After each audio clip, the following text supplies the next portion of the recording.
Bonjour à toutes et à tous, aujourd'hui je vais aborder un sujet assez épineux je pense, en tout cas c'est un sujet qui concerne la plupart d'entre nous, enfin une grande majorité de personnes, enfin ça concerne beaucoup de gens, et ce sujet c'est le dentiste, ou plus particulièrement la peur du dentiste. Malheureusement nous sommes obligés de nous y rendre au moins une fois par an pour contrôler si tout va bien au niveau de notre santé bucco-dentaire. C'est pourquoi je vais vous apporter quelques solutions qui pourront éventuellement vous aider à surmonter votre peur du dentiste, ou au moins la diminuer grandement. Cette vidéo s'adresse à la fois aux personnes neuroatypiques qu'aux personnes neurotypiques, étant donné que ce sujet concerne beaucoup de gens, que beaucoup de gens ont peur du dentiste, et donc voilà pourquoi je vous offre cette vidéo aujourd'hui. J'ai dû personnellement subir l'épreuve du dentiste il y a à peu près un mois, alors que ça faisait 2 ans que je ne m'y étais pas rendue. Ces quelques douleurs ressenties lors du brossage notamment, que j'ai dû me résigner à aller chez le dentiste, même si voilà, j'avais très peur. Je voulais simplement faire un bilan de santé dentaire. Je voulais savoir si j'avais pas des caries ou des problèmes de gencives ou je ne sais quoi d'autre. Et finalement il s'était avéré que j'avais 3 caries, dont 2 qui étaient plutôt minimes et une qui était plutôt conséquente et qui demandait un certain soin. C'est donc pour ça que je vous propose aujourd'hui cette vidéo, car il y a quelques petites astuces que j'ai pu découvrir sur le net, que j'aurais personnellement beaucoup aimé mettre en place pour que ça se passe vraiment pour le mieux pour moi lors de cette visite chez le dentiste. Et je souhaite donc vous partager 6 astuces qui vous permettront éventuellement de diminuer ou d'anéantir, ou peut-être pas à ce point-là, mais au moins d'atténuer la peur du dentiste. Voilà. Mais avant de donner des solutions, il me semble important de savoir identifier l'objet de notre peur. Donc quelle est la nature de notre peur. Notamment, est-ce une peur anticipatrice de la douleur ? Ou est-ce que c'est une peur qui repose sur un manque d'information? Vous vous demandez par exemple comment ça va se dérouler, quels soins vont vous être prodigués, quels outils le dentiste va utiliser sur vous, combien de temps ça va durer, etc. etc. Ou alors peut-être c'est que vous anticipez le fait qu'il va y avoir beaucoup de bruit, d'odeurs désagréables, des lumières fortes, etc. Finalement, ces peurs reposent sur le fait de ne pas savoir, de ne pas comprendre, de manquer d'informations, de ne pas pouvoir anticiper en fait la manière dont ça va se dérouler. C'est pourquoi je pense qu'il est important qu'il y ait tout d'abord une bonne communication entre vous et votre dentiste, pour justement que ça se passe le plus agréablement possible, le plus sereinement possible. Ainsi, toutes les astuces que je vais vous présenter maintenant peuvent éventuellement vous aider à atténuer ces peurs qui sont liées à l'anticipation, etc. Alors, quelles sont les astuces pour surmonter la peur du dentiste? Astuce numéro 1, il faut bien choisir son dentiste. Avant de prendre rendez-vous avec un dentiste sur Doctolib, il est préférable de consulter d'abord sur Google les avis qui le concernent, pour vous faire une idée de comment il travaille, de comment il traite ses patients, s'il est rassurant, s'il donne des informations claires, voilà. C'est ça l'intérêt de chercher les avis Google sur un dentiste potentiel.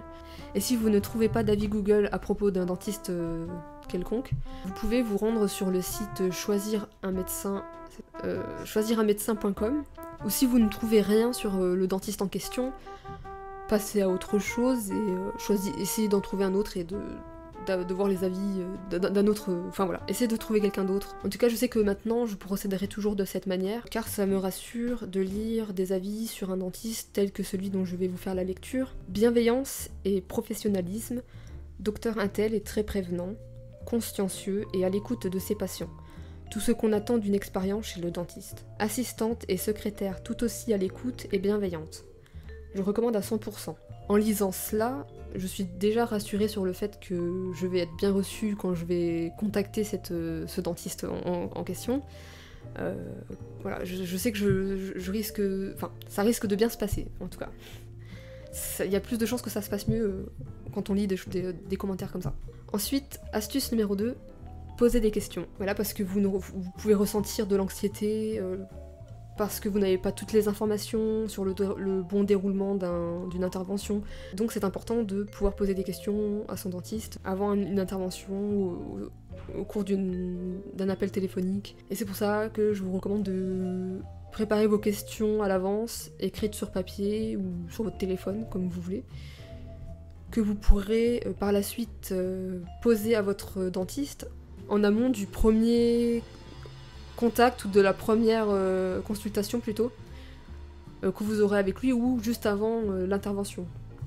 Genre, vous allez vous poser des questions du type ça va durer combien de temps? Vous allez utiliser quoi comme outil? Est-ce que ça fait mal? Est-ce qu'il y a possibilité d'utiliser du gaz hilarant, je crois que ça s'appelle comme ça, pour pouvoir pour moins ressentir la douleur ou des choses comme ça, ou voilà.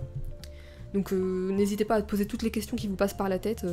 Ça va pas poser de problème à un dentiste si c'est quelqu'un de bienveillant et qui prend à cœur le bien-être de ses patients. Et donc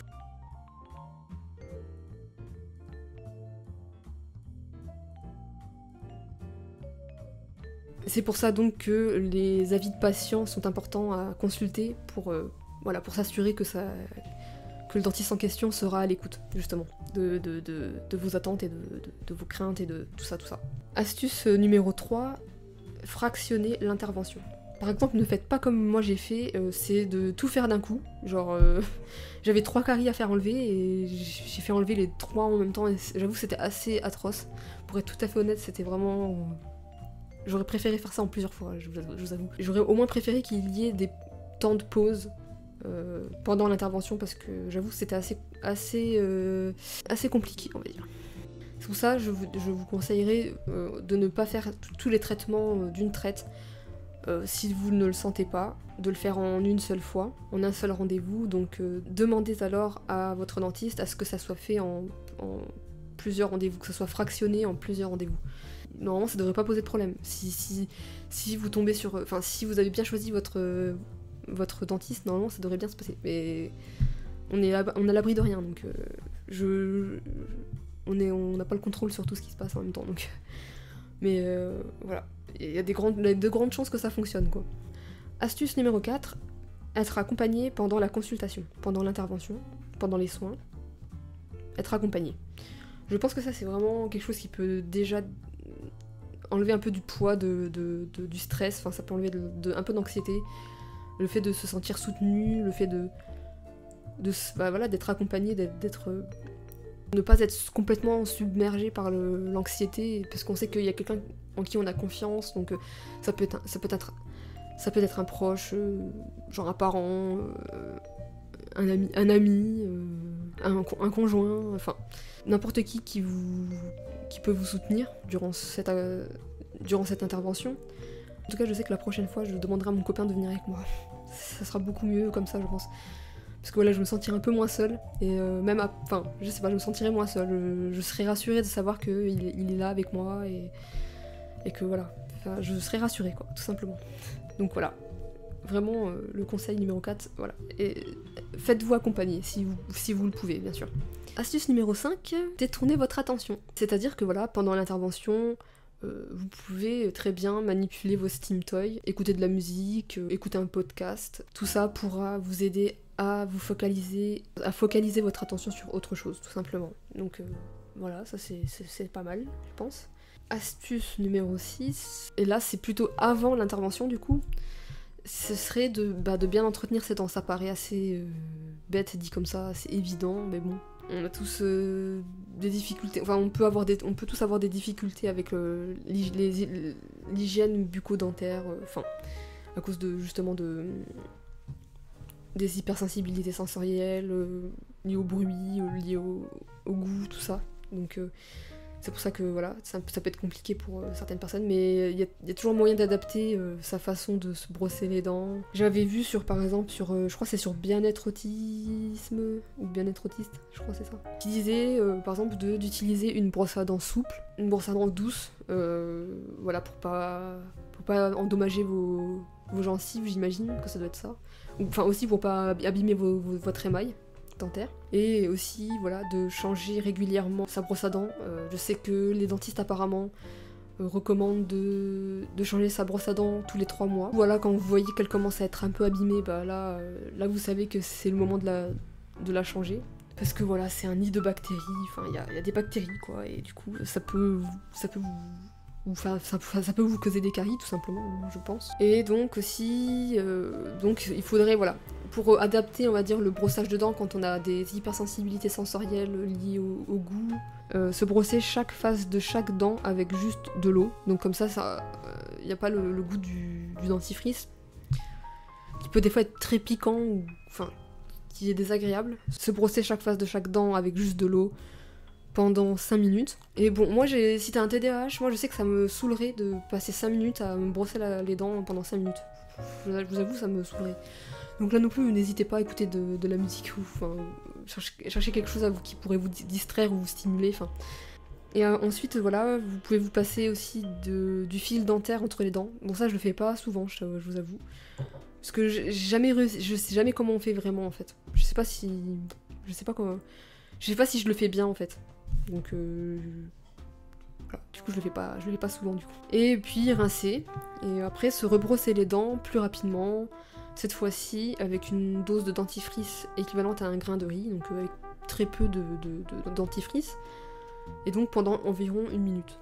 Comme ça voilà, ça raccourcit le temps de brossage où vous devez utiliser du dentifrice. Ça vous aidera, voilà, ça vous aidera à aller au-delà de vos hypersensibilités sensorielles. Et en plus ils ajoutent que après chaque repas se rincer la bouche avec de l'eau est aussi une bonne pratique. Voilà, c'est une bonne idée. Enfin c'est un truc que je mettrai en place aussi dans ma vie.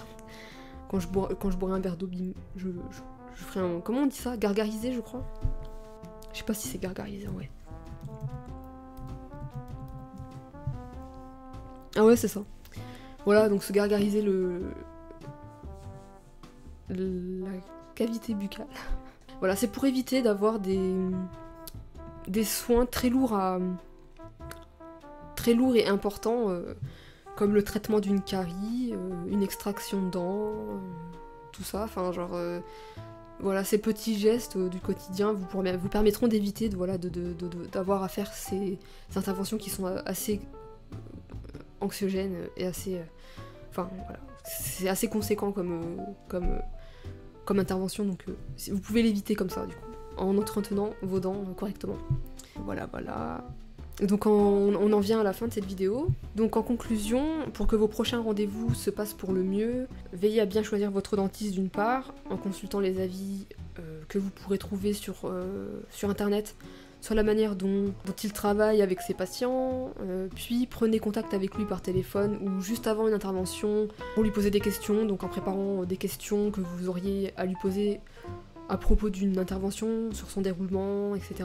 Ouais, en exprimant vos craintes, tout ça, pour que vous puissiez être rassuré. Si le dentiste diagnostique plusieurs problèmes dans vos dents, donc plusieurs caries, n'hésitez pas à faire fractionner l'intervention. Et voilà, aussi n'hésitez pas à être accompagné par quelqu'un, un proche, quelqu'un dont vous avez confiance. Et détournez votre attention en écoutant de la musique ou un podcast, tout ça. Puis voilà, finalement, bien entretenir ses dents pour que vous n'ayez pas à aller chez le dentiste pour des choses trop importantes comme des caries. J'espère que cette vidéo vous a intéressé, qu'elle a été instructive, que ça pourra vous aider à l'avenir. Vous trouverez d'ailleurs dans la description de cette vidéo les sources qui m'ont aidé à écrire cette vidéo et où vous pourrez vous-même trouver un complément d'information, parce que j'ai pas non plus tout dit, parce que sinon ça me ferait une vidéo bien trop longue. Mais voilà, j'espère que cette vidéo vous a plu, moi ça m'a fait plaisir de vous la faire. N'hésitez pas à commenter cette vidéo si vous avez des suggestions de thèmes de vidéos que je pourrais faire dans les prochaines vidéos. Mettez un pouce en l'air si cette vidéo vous a plu, et à vous abonner si ce n'est pas encore fait. Voilà, je crois que c'est fini pour la conclusion. Je vous dis à bientôt pour de nouvelles vidéos. Salut!